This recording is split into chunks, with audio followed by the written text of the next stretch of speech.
नमस्कार, मैं अंशुल दादीज, सहायक आचार्य हिंदी, राजकीय महाविद्यालय ओसिया, स्नातक द्वितीय वर्ष के विद्यार्थियों का आज की कक्षा में हार्दिक स्वागत करती हूँ। आशा है आप सभी ने PDF रूप में साझा किए गए पाठ्यक्रम को देख लिया होगा। तो आज हम हिंदी साहित्य के द्वितीय प्रश्न पत्र हिंदी भाषा और साहित्य की प्रथम इकाई में हिंदी की मूल आकर भाषाओं में संस्कृत भाषा के परिचय और विशेषताओं के बारे में जानेंगे। आकर का अर्थ होता है उत्पत्ति स्थान। तो आकर भाषाओं से तात्पर्य हुआ कि जिन भाषाओं से हिंदी का मूल स्वरूप उत्पन्न हुआ है, जैसे संस्कृत, पाली, प्राकृत और अपभ्रंश। इन सभी में संस्कृत आद्य स्थान की अधिकारिणी है। संस्कृत भारोपीय परिवार की भारत ईरानी शाखा की भारतीय आर्य भाषा उप शाखा की प्राचीनतम भाषा है। भाषा की दृष्टि से संस्कृत को भारतीय भाषाओं की जननी कहा जाता है। आर्य भाषाओं की लगभग 50% शब्दावली संस्कृत से आई है। द्रविड़ भाषाओं में भी संस्कृत के कई शब्द हैं। आधुनिक युग में भी भारत की प्रमुख भाषाएं शब्दावली निर्माण के लिए संस्कृत भाषा का सहारा लेती है, क्योंकि संस्कृत की शब्द रचना की शक्ति असीम है। हिंदी की वाक्य संरचना, क्रिया संरचना आदि व्याकरणिक व्यवस्थाएं संस्कृत की संरचनाओं से मेल खाती है। इसी कारण कहा जाता है कि संस्कृत ही परिवर्तित होकर पाली, प्राकृत आदि रूपों से होते हुए आधुनिक आर्य भाषाओं में विकसित हुई है। जैसा कि विदित है, भारतीय आर्य भाषाओं का इतिहास लगभग 3500 साल पुराना है।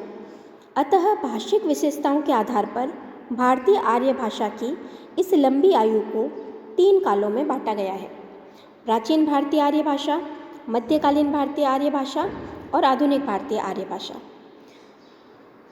इसमें संस्कृत को प्राचीन भारतीय आर्य भाषा वर्ग में रखते हुए 2 भागों में विभक्त किया गया है: वैदिक संस्कृत और लौकिक संस्कृत। वैदिक संस्कृत का समय है 1500 ईसा पूर्व से 800 ईसा पूर्व तक। इसे प्राचीन संस्कृत, वैदिकी, वैदिक संस्कृत, छंदस आदि नामों से भी पुकारा जाता है। वेदों की रचना, वेद जो कि विश्व के प्राचीनतम ग्रंथ है, उन सब की रचना इसी भाषा में होने के कारण इसे वैदिक संस्कृत कहा जाता है। वेद शब्द विद धातु से बना है, जिसका अर्थ है जानना। वेदों के साथ साथ ब्राह्मण ग्रंथों, आरण्यकों तथा उपनिषदों की रचना भी वैदिक संस्कृत में हुई। वैदिक साहित्य की इतिश्री वेदांगों में होती है। वेदांग 6 है: शिक्षा, कल्प, ज्योतिष, निरुक्त, व्याकरण और छंद। वेदांग सूत्रों में लिखे गए हैं, अतः इन्हें सूत्र साहित्य भी कहा जाता है। अब हम वैदिक संस्कृत की विशेषताओं के बारे में जानेंगे। वैदिक संस्कृत में स्वरों की संख्या 13 मानी जाती है तथा 39 व्यंजन माने जाते हैं। अर्थात वैदिक संस्कृत में कुल 52 ध्वनियाँ पाई जाती है। वैदिक संस्कृत श्लिष्ट योगात्मक भाषा है। श्लिष्ट योगात्मक कहने से आशय है कि इसमें संधि, इसके शब्द रूपों में संधि की बहुलता है तथा धातु रूपों में कारक चिन्ह साथ में जुड़कर ही प्रयुक्त होते हैं। अतः इसे श्लिष्ट योगात्मक भाषा कहा जाता है। संस्कृत भाषा में 3 लिंग, 3 वचन और 8 कारक पाए जाते हैं।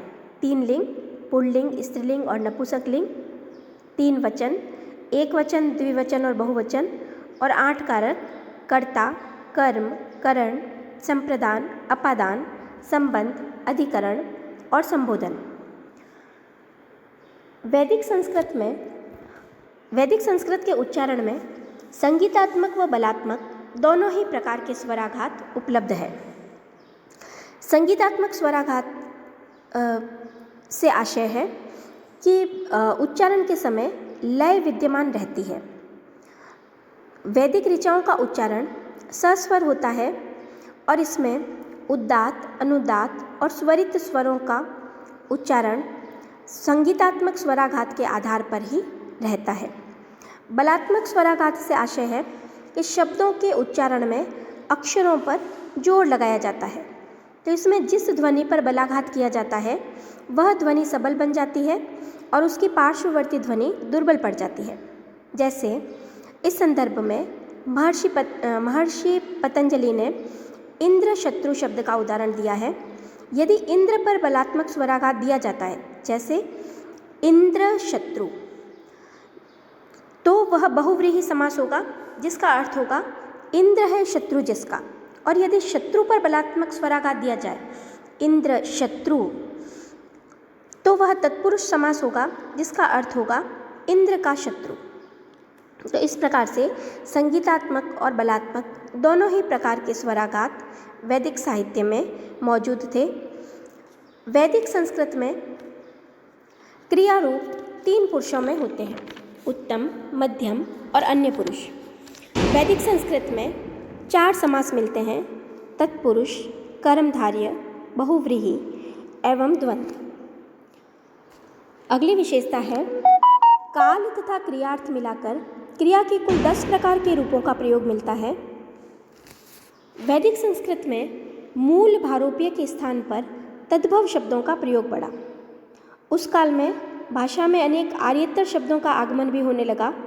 उदाहरण के लिए वैदिक भाषा में अणु, अरणि, कपि, काल, गण, नाना, पुष्कर, पुष्प, मयूर, अटवी, तंडुल, मरकट आदि शब्द द्रविड़ से आए, तो वार, कंबल, वाण, कौशल, अंग आदि आष्ट्रिक भाषा से आए हुए शब्द हैं। वैदिक संस्कृत में भविष्य के रूप बहुत कम है। उसके स्थान पर प्रायः संभावनार्थ या निश्चयार्थक प्रयोग मिलता है। वैदिक संस्कृत में अनेक स्थानों में र ध्वनि ल ध्वनि में विकसित हो गई है। वैदिक संस्कृत में 3 बोलियां प्रचलित थी, पश्चिमोत्तरी, मध्यवर्ती और पूर्वी। पश्चिमोत्तरी अफगानिस्तान से पंजाब तक मिलती थी, मध्यवर्ती पंजाब से मध्य उत्तर प्रदेश तक और पूर्वी उत्तर प्रदेश के पूर्व में पाई जाती थी। ये तीनों बोलियां वैदिक संस्कृत में अस्तित्व में रही। तो इस प्रकार से आज हमने वैदिक संस्कृत की विशेषताओं के बारे में जाना। अगली कक्षा में हम लौकिक संस्कृत का संक्षिप्त परिचय और उसकी विशेषताओं के बारे में जानकारी प्राप्त करेंगे। धन्यवाद।